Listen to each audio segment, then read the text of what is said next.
So, I'd like to mention a little bit more about those two mental factors of integrity and consideration for others.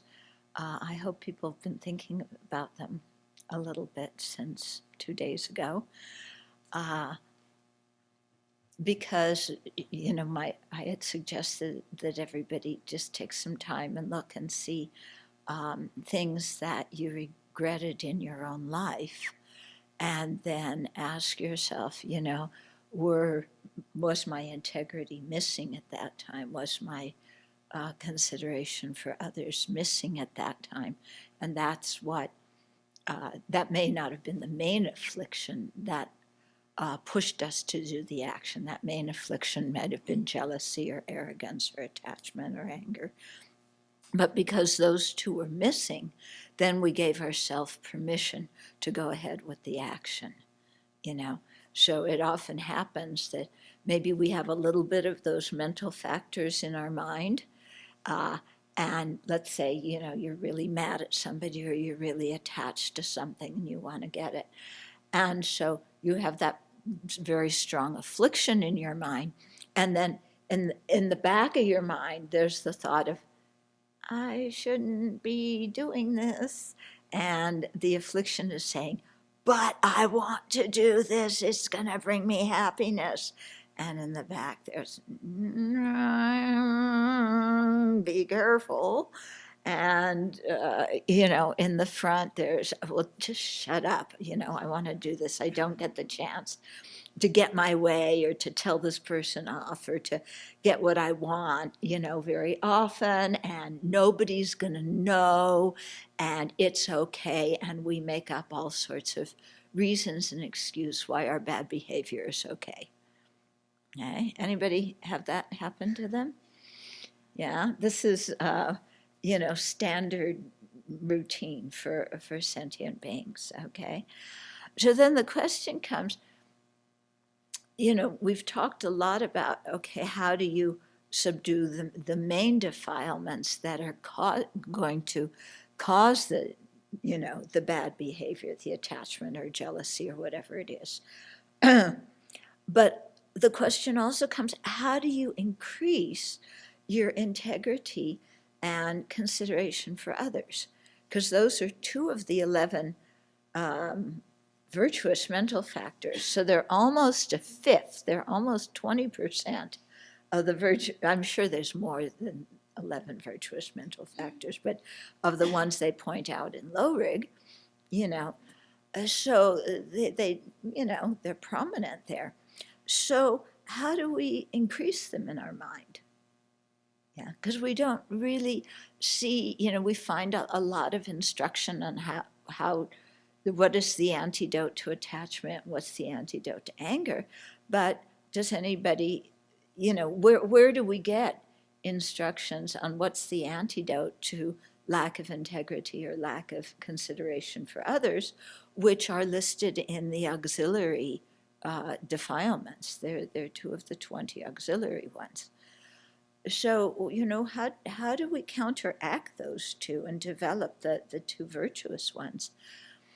So I think that's something for all of us to think about. I want to put forth a few ideas right now and then ask for your ideas and then, keep thinking about it. And next time we can also discuss it because I think it's an important one, especially since now in the political world, we see people completely with this integrity and consideration for others really gone, in many of the people who are elected officials. And also in many people who sincerely want to be religious people, but they get lost and they start doing, following people who are acting unethically, or, or they use unethical means to get what they think are ethical goals met. So, so to prevent us from becoming like that, Yeah. Or even the scandals that we hear about in different religious communities, you know, they're caused because those two, I mean, the dominant afflictions, but those two virtuous ones are missing. Yeah. So how do we strengthen them and call them up? And so one thing that I find is very helpful is to kind of how do you say, sit down and have a chat with myself, and kind of just sit and ponder, what kind of person do I want to be? Yeah. And think of all the different behaviors I've seen different people do, you know. And as when you've been around a lot, you've seen a lot of different things that you never thought anybody would do, or you never thought friends would do, or you never thought virtuous people would do. And then you see these things, and you realize, hey, you know, I could do those too if I lack integrity and consideration. You know, so to really ask myself, you know, what kind of person do I want to be? Do I want to get my way at the expense of my ethical conduct? Yeah. Is getting what I want so important that it's more important than considering other people's faith in the Dharma, or considering other people's trust in me? You know, am I willing to risk people trusting me in order to fulfill whatever it is I want right now? You know, and to really kind of look at, you know, okay, if I lack integrity and consideration, what are the results going to be in my life? And am I willing to accept those results? Yeah. And if I'm not willing to accept that other people are not going to want to be around me, then I shouldn't act in ways that make other people not want to be around me. You know, or if I want people to trust me, then I shouldn't act in ways that are going to make them mistrust me or lose trust in me. Okay, if I, you know, and so to really see, you know, what kind of human being do I want to be, and am I acting so as to create the causes to become that kind of human being? Yeah. Or have I lost my conscience, you could say? Yeah.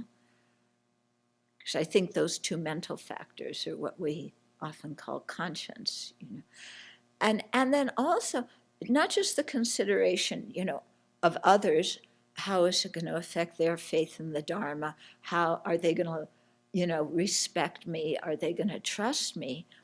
But also, how am I going to feel about myself? You know, when I go to bed at night, I'm the only one who knows what my motivations were. I mean, except for the Buddhas and Bodhisattvas. But, you know, all the people who I've pulled the wool, you know, pulled the wool over the eyes of those people, you know, they think what I did is perfectly okay and even wonderful, but inside I don't feel good about it. And do I want to go to bed? Do I want to go through my life very frequently going to bed at night saying, ew, you know, I don't respect myself for the way I'm acting? Yeah. Do I really want to deal with that? When I die, do I want to look back on my life and say, boy, you know, I really acted, I harmed so many people just to fulfill what I wanted to happen in this life, or to take revenge for somebody who didn't give me what I wanted in this life? And, you know, am I willing to deal with the results of doing that, which mean a lower rebirth? Yeah. So to really, you know, look at, okay, what are the effect of my actions? And am I willing to accept the effects of my actions, on myself and on others? And if I'm not, then to me, that really makes me say to myself, okay, children, you have to be on top of things. Yeah. And your integrity of, having your own values and principles and acting about them so that you feel good about yourself instead of making up excuses to hide our behavior. Because you know how we make up excuses? I don't know about you. I make up tons of excuses, but there's a certain feeling in my mind when I do that, and that feeling lets me know this is an excuse. Okay. So if I don't want to have that feeling in my own mind, then I need to not create the actions that cause me to feel that way about myself. Okay. Or, if I'm upset about the way, the people don't want to be near me, because they don't trust me or they, or whatever, then I need to think, okay, is that how the kind of person I want to be? An untrustworthy person? Do I want to be one of those people that people go, oh, she's so obnoxious, how do I get out of the room when she comes in? Yeah. So are you getting what I'm saying? So instead of blaming others if they're upset with me, look, and if I did something, if I'm not acting properly, I brought this on myself. Yeah. So if I want to be different, then I need to really take those two mental factors into my heart and be very concerned with them and make sure that they're active. I was reflecting on this morning, actually, and I realized that underneath just having integrity, I have to be very, very clear what is the basis of my integrity. Mm-hmm. There was a time in my life when I ran with a group of people who were pretty est influenced, and being truthful was very important. But being truthful meant you had to clear your stuff up and tell the people the truth about what you were feeling, and I need to clear with you, and you did this to me, and this is how I felt, and that was being in integrity, given the value of that particular group I was with. Yeah. And so appreciating that I have precepts now, and a lot of them now, mm-hmm. But even if I just had the 5 precepts where I was looking at my speech more carefully, I would have had a different idea of what integrity was. Yeah. So, examining what is the basis that I rest my integrity on is also really important. Right. I'm trying to see what am I still carrying forward from earlier part of my life, mm-hmm. That would let me off the hook on some things that now are absolutely not appropriate. Right. So it's just tricky, just to use that word. Well, except if you look back then, when you were so honest and truthful that you hurt people's feelings, did you feel, when you were alone with yourself, did you feel good about that? Terrible. Besides, I hate confrontation, so it was awful. Yeah. But, and I was not very good at it either, but, except when I'm mad. Then I'm really good. That's like most of us. Yes. Okay. But I could still put it within the framework of integrity and think that it was okay. That's a justification. That's the justification. So that's the trick that I have to watch in my own mind. That the word itself, integrity, also has lots of different applications. And the place I need to look at is, what does that really mean to me? What am I basing it on? And what I'm saying is, one way to find out if it's real integrity is to check inside. Do I feel comfortable with what I just said or did? Yeah. Because like you said, you're running with a group of people who is like that. So when we don't look at ourselves, then, oh yeah, I'm doing what everybody else is doing and it's good and it's a value of the group. But just because it's a value of the group, we have to check, how are we feeling inside of our own hearts? I've been thinking that those 2 mental factors, they need a lot of support. So they need other mental factors like mindfulness, introspective awareness, conscientiousness, effort, those kinds of things to strengthen them. Yeah, Yeah. and especially having a steady practice, having refuge, belonging to a Yes. sangha, setting altruistic motivations. Yeah. So, like, the mind has to be trained to go in that direction, because Yeah. if a really strong affliction will come up, those other mental factors will get completely run over. Right. Yeah. Yeah. It's true. You have to nourish all your virtuous mental factors at the same time. You know. I definitely have times where I had an affliction come up and overpower my those factors, like just get angry and yell at somebody and not even stop and think about it. But what Venerable Chuni was talking about, I have had things where, like fishing, I was raised fishing, and now that's a big thing that I regret, and yet I didn't have any qualms about it at the time. I was bringing home supper and it was fine. Yeah. And so it wasn't like yelling at someone and justifying it. It was, just normal behavior, what you're supposed to do. yeah. But this is relating to what she said, Yeah. because you were saying you need to put yourself around good people who have good values, who are going to nourish that part of you. Yeah, and we all came from situations, worldly situations where people have different values, and we saw those values in action in our family, in our environment, in our workplace. Yeah. So we were all conditioned in that, either by what people said or what we saw people do. And coming into the Dharma is, it's a re-socialization process, and a retraining our mind process. Yeah. Really looking at what we value. Also, in the last talk, when you said, how hard it is to stand up to the group pressure, Yeah. it reminded me at my workplace before, working for government, you have to, sometimes you're asked to do unethical things in the name of national security. And that's very, very hard to question or stand up, especially if you're like a very low level, small fry. Yeah. But I was very fortunate that I think I worked with very good colleagues who at least we could get together and say, wow, we so do not agree with what's going on.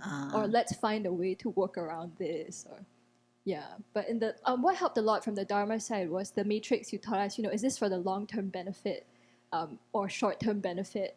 And as a Buddhist, your view is about rebirth as well. And when you said, too, if you live in a country that supports the death penalty, at least you can mentally object. Yeah. So you do not incur the group karma of that.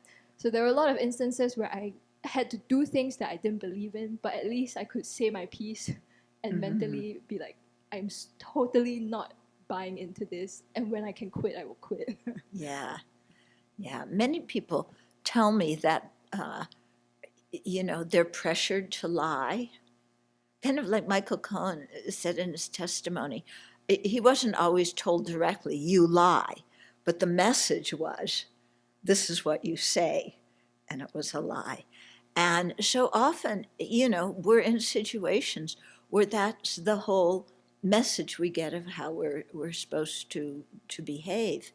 And I think those situations is when we really need a lot of courage, because people nowadays are so afraid of losing their jobs. And I think at some time, if you're in that situation where you're being asked to lie or deceive or steal or whatever, quit your job, yeah, and have confidence that, because you're practicing ethically, you will get another job. Yeah, but people are so afraid of losing their jobs now. Because I suggest that when they say, my boss wants me to lie to close the deal, and I don't feel comfortable, I say, leave your job. Oh, no, I can't do that. But, sometimes people undercut their own ability to get another job. Yeah, or to stand up for themselves. You were bonded, so... you know, you had the government bond on you. But, you know, many people don't. And to, I continue to want to read and do read stories about people during World War II yeah, who absolutely took every risk knowing that they would be murdered for what they did. And they saved people, they worked in the underground, they did all these incredible things. And so I have that as aspiration to have that kind of mind. Yeah. So when I see myself falling down, you know, I don't just sit myself down. I just get really terse with myself and say, okay, you want to have that kind of mind? Is this behavior going to get you there? So yeah. they're very inspiring stories. Yeah, it is to read stories of people who really live their values. Sometimes in a situation, if you, and there's a group thing going on and you speak up, there's others in the group that are glad for that. Yes. And I remember in one a teaching that you talked about somebody's example of being at maybe the break time at work and people talking badly about someone and someone saying, I don't feel comfortable with being part of this, and other people saying, thank you for saying that. Yeah. Yeah. So you can really see how attachment to reputation, as well as the other 8 worldly concerns, how much that attachment, we want to fit in with a group. We don't want to be criticized. You know, how much that influences our behavior. So it's another thing to work on if we want to increase our integrity and consideration. But I think that that's one of the reasons that probably influenced most of us, or at least some of us, to ordain, is that we wanted to get our ethical being in order, you know, and what I call stop being a jerk. Yeah. So I think, you know, the people who come here have that in them, you know, wanting to do that. And we need help and support.